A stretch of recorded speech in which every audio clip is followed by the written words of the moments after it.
I'm given the opportunity to share my culture through cooking, the first food that comes to mind is my mother's pork and cabbage wontons. Passed down through generations of social and political conflicts, this is a recipe refined with stories and lived experiences. Every time I've made this with my mom, I've heard her stories of our maternal Taiwanese-Chinese diaspora.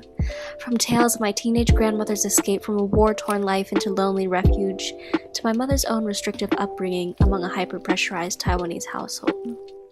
Through the years then, I've come to synonymously associate these wontons with the stories and culture they stem from. By myself, I can retell the stories by heart or fold these wontons in my sleep, but even so, my execution of the dish will never be on par with that of my mom's.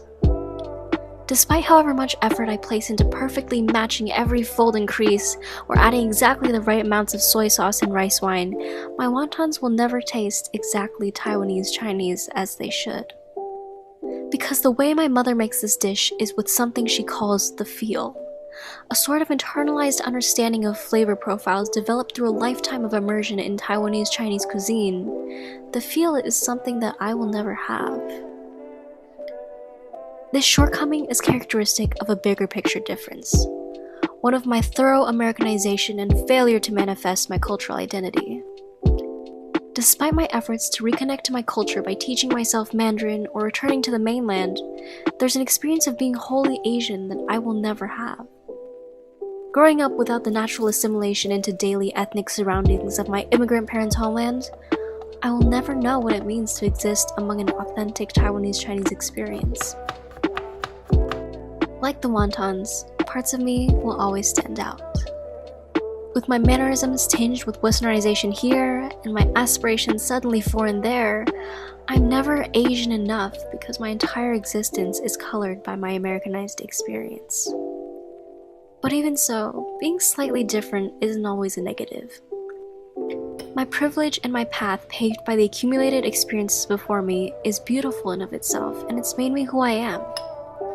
This journey of coming to terms with my distinct identity and struggling to become somebody I was never meant to be has allowed me to explore who I am as an entirely new entity, a bridge between two worlds. So yes, it was hard, feeling like I never truly belonged in one category or nation or ethnicity. But I'm grateful regardless, because my world was wider for it.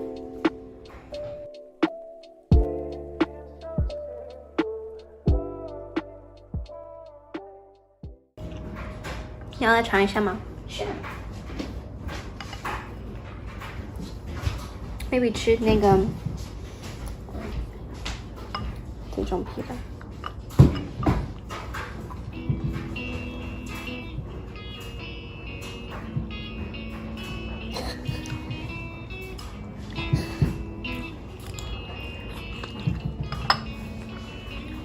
Good. 好吃。